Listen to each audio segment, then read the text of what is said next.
Baik, sebelumnya pada jurnal pertama ini saya akan menggunakan jurnal dari The IMBO Journal dengan judul Ribosome Biogenesis Factors from Names to Functions. Ribosom adalah inti dari terjemahan pembawa pesan mRNA, sebuah kunci proses ekspresi gen di semua organisme.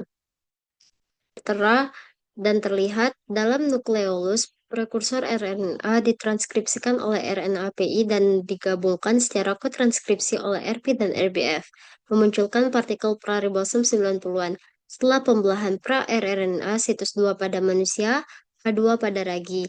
Partikel pra-40S dan pra-60S semakin matang secara independen di nukleolus dan nukleoplasma. Setelah ekspor melalui kompleks polinuklir, langkah pematangan akhir terjadi di sitoplasma, menghasilkan subunit 40S dan 60S yang kompeten untuk translasi mRNA. RNA-PI menyalin 5S rRNA nukleolar dalam sel manusia nukleoplasma dalam ragi, yang menggabungkan partikel pra-60S dalam nukleolus sebagai bagian dari kompleks 5S RNP. RNA-PI menyalin mRNA dari gen RB dan RBF, yang diterjemahkan oleh ribosom menyalin mRNA dari gen RB dan RBF. Kemudian diterjemahkan 80S dalam sitoplasma dan kemudian diimpor ke dalam nukleus. RBF ditampilkan dalam warna oranye, RPS berwarna hijau, RPL berwarna biru, rRNA berwarna abu-abu. Struktur yang dipecahkan dalam ragi ditunjukkan dengan opasitas yang berkurang. Saat ini tidak ada struktur dari tahap pematangan manusia yang sesuai yang tersedia. Dari jurnal tersebut, saya temukan rumusan masalah, yakni dengan menggarisbawahi pentingnya pematangan ribosom untuk homeostasis seluler dan organisme. Cacat dalam biogenesis ribosom dikaitkan dengan berbagai penyakit manusia. Sebagian besar RP dan RBF dikodekan oleh gen esensial. Perubahan genetik dalam RP dan RBF sering dikaitkan dengan haploinsufisiensi dan penyebab untuk kelas penyakit bawaan yang parah yang disebut ribosomati. Sejumlah ribosomati terkait dengan peningkatan kerentanan kanker dan semakin banyak bukti yang menunjukkan bahwa cacat dalam biogenesis ribosom dapat mendorong tumorigenesis. Dari pemaparan tersebut, kemudian timbullah pertanyaan, bagaimana cacat pada ribosom berkontribusi terhadap munculnya ribosompati dan meningkatkan kerentanan terhadap kanker? Untuk jawabannya, saya telah menemukan jurnal selanjutnya, yakni jurnal yang berjudul Ribosomal Proteins and Human Disease, Molecular Mechanism and Target Therapy. Kanker yang digerakkan oleh onkogen dikaitkan dengan hiperaktivasi biogenesis. Biogenesis ribosom yang mendorong pertumbuhan dan proliferasi yang tidak terkendali dan perubahan metabolisme.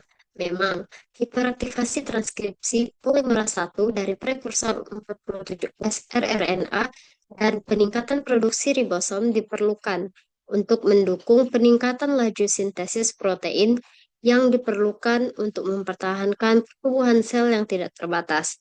Menariknya, banyak agen kemoterapi klasik misalnya oxaliplatin, cisplatin, actinomycin D, dan 5-FU telah ditemukan bekerja melalui mekanisme aksi yang berbeda, termasuk penghambatan sintesis rRNA, pemrosesan rRNA, atau biogenesis ribosom.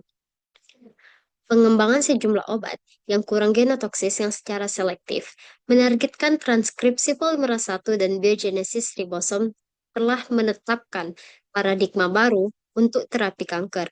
Senyawa-senyawa ini aktif melawan sekelompok tumor, tetapi respon terapeutiknya dapat lebih poten pada kanker dengan biogenesis ribosom yang tidak terregulasi. Biogenesis ribosom sebagai strategi pengobatan untuk melawan kanker dan pemahaman terkini tentang potensi terapeutik penghambat transkripsi polimerase 1 pertama di kelasnya, yakni CX5461. Kemudian saya temukan pula jurnal yang memiliki jawaban yang lebih spesifik dengan rumusan masalah tersebut, dengan judul Ribosome Biogenesis and Function in Cancer from Mechanism to Therapy.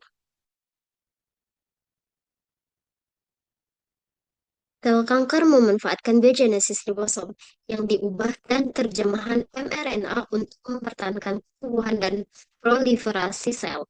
Ini menghadirkan kerentanan utama yang dapat ditargetkan dalam terapi kanker.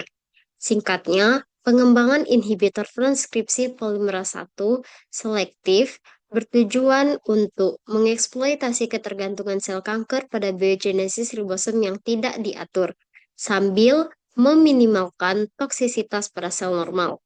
CX5461, penghambat transkripsi polimerase 1 pertama di kelasnya, menunjukkan aktivitas terapi yang menjanjikan dengan profil keamanan yang menguntungkan.